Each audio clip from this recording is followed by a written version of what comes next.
AFC Liverpool's third game in 5 days saw them entertain Congleton Town at Valerie Park, and Reds manager Paul Moore was able to pick from a stronger squad, which saw the likes of Ronnie Morgan and Steve Jones return to the side.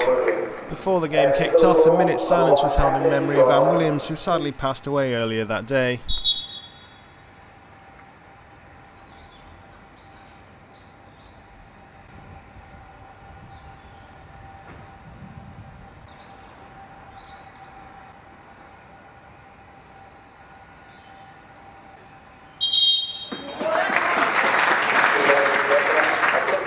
The game got off to a rather slow start, and it was 15 minutes before a shot was fired in anger as Steve Jones's half volley rose over the bar. Little else happened until on 24 minutes, as Steve Jones' delivery came off the thigh of Jack Sinnott, who fell calmly for Ronnie Morgan, who swept the ball under Martin Pearson to give the Reds the lead. His manager was full of praise for the striker afterwards. Ronnie will always score, said Moore, as the striker bagged his 5th goal for AFC Liverpool. The lead only lasted 3 minutes though. Steve Jones was robbed on the halfway line by Lewis James before Michael Corral carried the ball to the edge of the box.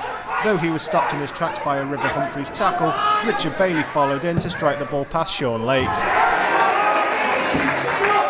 It was the midfielder's 8th goal of the season, his first since scoring in a 3-1 win over Silsden at the end of March.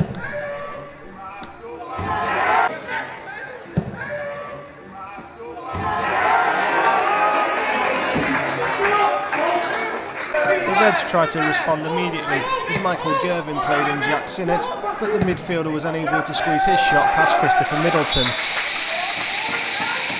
Michael Corral was a constant threat to the Reds all evening, and when he played in Christopher Smith, it looked like the striker would add to his 31 goals, but Sean Lake was quick to spot the danger, coming off his line to deny the Congleton number 9. On the stroke of half-time, it was Congleton's keeper, Martin Pearson, who was saving his team as he clawed away Sean Harris's header, and Jack Sinnott, following up, saw his shot blocked on the line.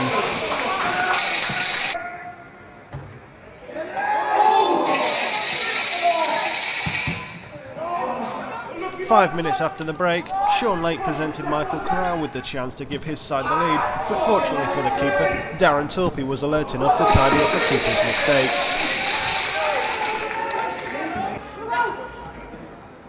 Neither side could lay claim to domination of the match, but the introduction of Stephen Williams changed the dynamic, and it was he who set River Humphreys off down the right flank.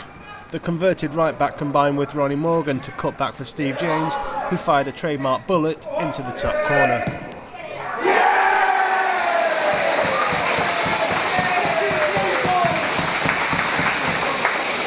That goal ended a little barren spell for the Red striker, who unusually hadn't scored in his last 5 appearances, after he'd previously scored 6 in 7 games.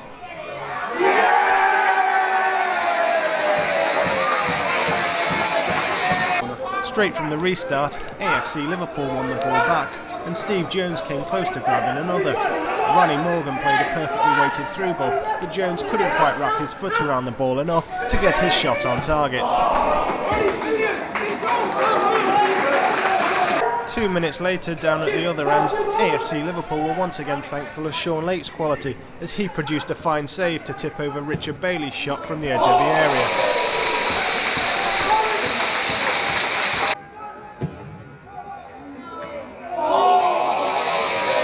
And that save proved crucial, as just a couple of minutes after that, Darren Torpey's free kick bounced fortunately into the path of River Humphreys, who had the presence of mind to cut back to Morgan, and who grabbed his second of the evening.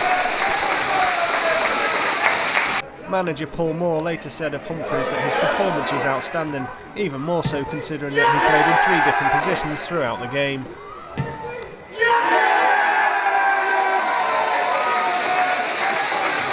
Humphreys almost topped his performance with a goal, but unable to get a shot away on his right foot, he checked back onto his left and, as he later put it, passed it to the keeper. In the dying minutes, Reds keeper Sean Lake ensured that there would be no way back for the visitors, as he produced an excellent double save to deny firstly Michael Corral and then Joseph Woolley.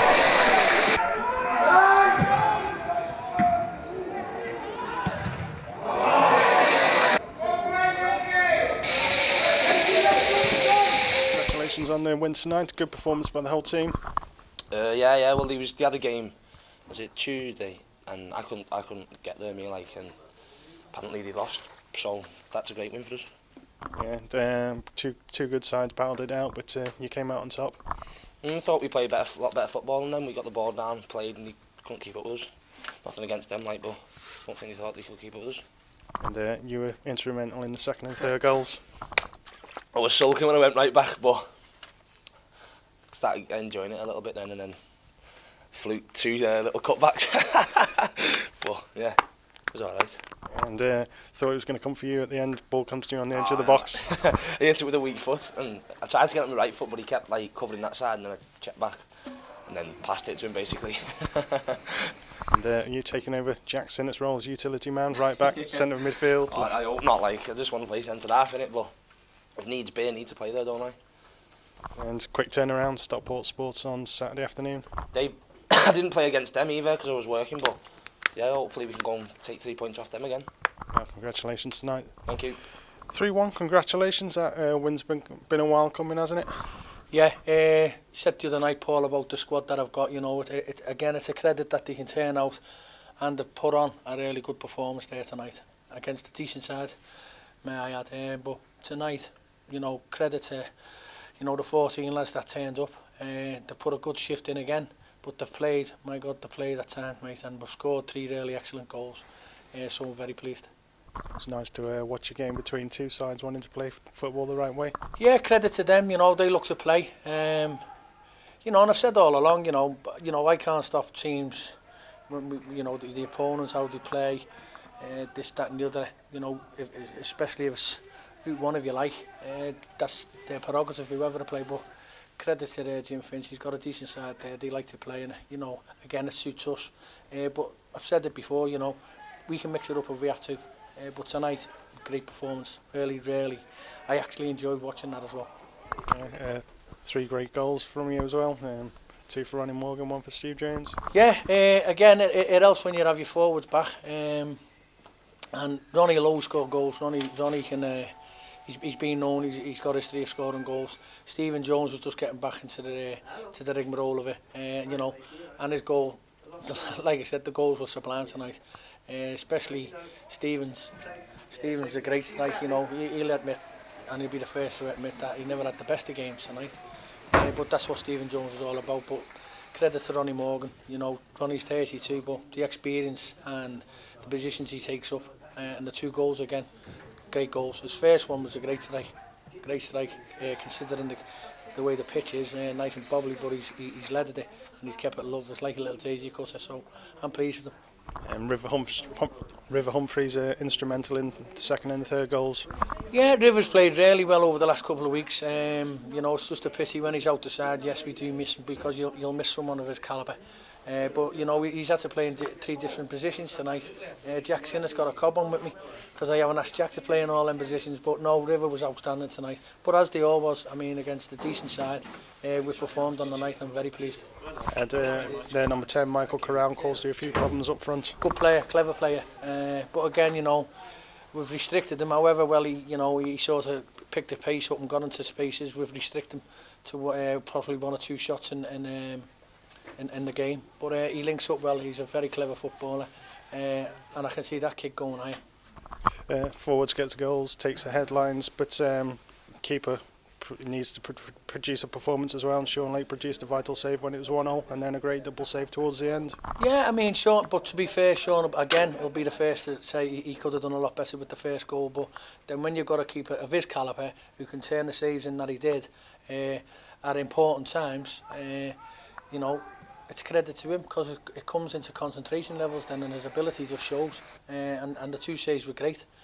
But again, they've got the shots off because my lads, they were getting a little bit tired at the end. But they will get tired when they have games every other day. But it's a credit to them, to be fair. Disappointed you didn't get on tonight. I'm disgusted with myself. Absolutely disgusted with myself. To be fair, I said to the lads I can't perform tonight because I played last night. 2 games in one night for me. That's enough for me rest of my career. But no, it just, I don't want to be on benches, Paul, and maybe having to go on and things like that. But Tonight it would have been in the goalkeeper capacity rather than the centre forward. But no, you know, needs must half the time. You know, I've had like John Lawless, who's missing tonight. Steve Corris has had an accident in work today. You know, I've got Mukhtar out, James Buckley's out, Neville Picton's out, Franny Barry's out. You know, the list goes on. But for the lads that turned up again tonight, great performance, mate. And it's special because of the week we've had. You know, and I think they've done it for the Middlesbrough people and certainly Anne Williams tonight to put a performance on. So hopefully she's looking down on us and we move on. And you know, I wish all the other family, you know, all the best.